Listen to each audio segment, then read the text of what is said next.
Assalamualaikum warahmatullahi wabarakatuh. Di sini kami dari kelompok 1 akan memaparkan materi terkait tentang telinga, bagian-bagiannya, serta proses masuknya bunyi hingga sampai ke otak.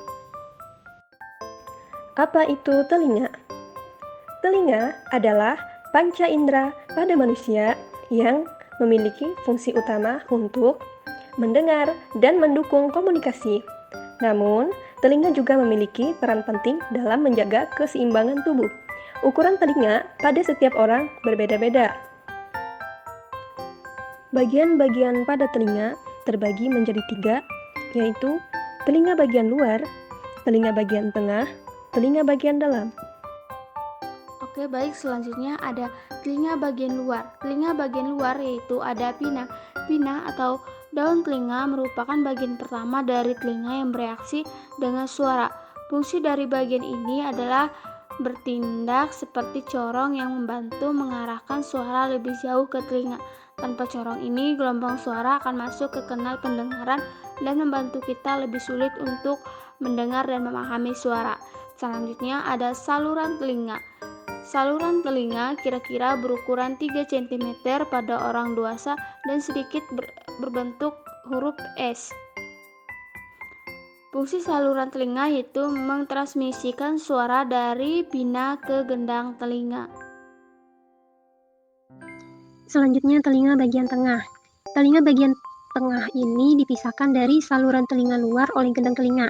Fungsi dari telinga bagian tengah adalah untuk mentransfer getaran gendang dari telinga ke cairan bagian dalam. Pemindahan getaran suara ini dihantarkan melalui rantai tulang-tulang kecil yang dapat bergerak dan disebut dengan osikles. Bagian dari telinga tengah terdiri atas yang pertama gendang telinga, yang kedua osikles, dan yang ketiga tuba eustachius. Yang pertama gendang telinga atau juga disebut dengan membran timpani. Gendang telinga ini merupakan membran yang berada di ujung saluran pendengaran dan menandai awal telinga yang berbentuk kerucut pipih. Pada bagian gendang telinga ini sangat sensitif terhadap dari gelombang suara yang akan membuat gendang telinga bergetar. Kemudian yang kedua, osikles. Osikles merupakan tulang-tulang yang menyusun telinga tengah yang menghubungkan membran timpani dengan telinga bagian dalam. Pada osikles ini terdapat 3, yaitu malleus atau palu, insus atau landasan, dan stets atau sanggurdi.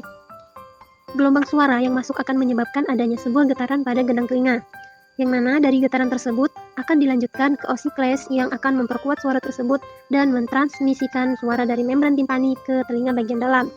Kemudian yang terakhir yaitu tuba eustachius. Pada tuba eustachius ini terdapat fungsi untuk membantu ventilasi telinga tengah dan menjaga tekanan udara yang sama di kedua sisi membran timpani. Tuba eustachius akan tertutup saat istirahat dan akan kembali terbuka saat kita menelan, sehingga telinga kita tidak akan mengalami sebuah tekanan yang berlebihan. Baik, selanjutnya kita memasuki telinga bagian dalam, di mana di telinga bagian dalam ini terdapat cochlea, vestibular, dan semicircular canals. Nah, terlebih dahulu saya akan membahas apa itu cochlea. Cochlea ini bisa disebut juga dengan rumah siput. Di cochlea ini terdapat lebih dari 15.000 rambut kecil yang memiliki cairan yang bergerak di dalamnya. Di cochlea, gelombang suara diubah menjadi impuls listrik yang kemudian dikirim ke otak. Otak selanjutnya menerjemahkan impuls ke dalam suara yang kita ketahui dan pahami. Yang kedua, vestibular.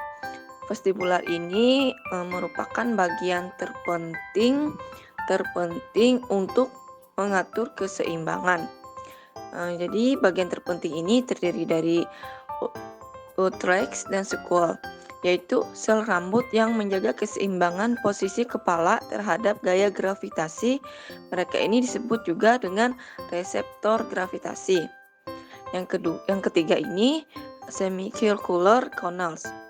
Jadi semicirculars ini merupakan saluran setengah lingkaran yang terdapat 3 saluran berbeda, yakni kanalis semicircular horizontal, kanalis semicircular vertikal atas, dan kanalis semicircular belakang.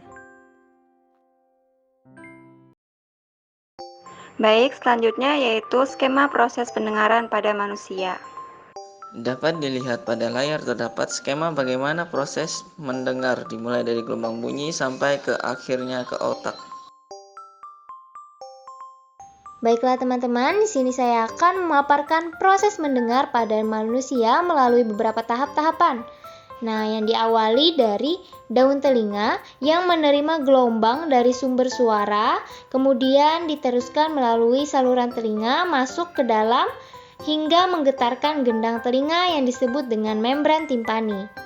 Nah, getaran membran timpani ditransmisikan melintasi telinga bagian tengah melalui 3 tulang pendengaran, yaitu tulang martil, tulang landasan, dan juga tulang sanggurdil.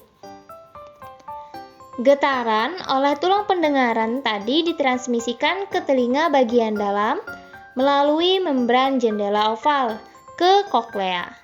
Nah, apa itu koklea? Koklea merupakan suatu tabung seperti rumah siput yang berisi cairan limfa.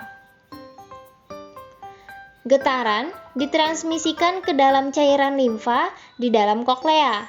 Nah, di dalam koklea terdapat organ kortil yang berisi sel-sel rambut yang banyak.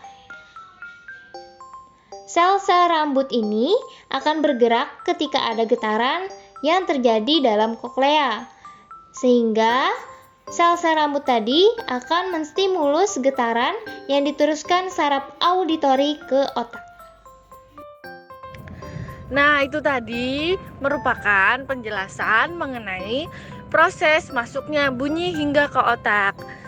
Apakah dapat dipahami, teman-teman?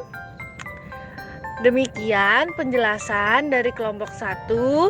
Sekian dan terima kasih. Wassalamualaikum warahmatullahi wabarakatuh. But it's gonna be a good day. Though things are going south.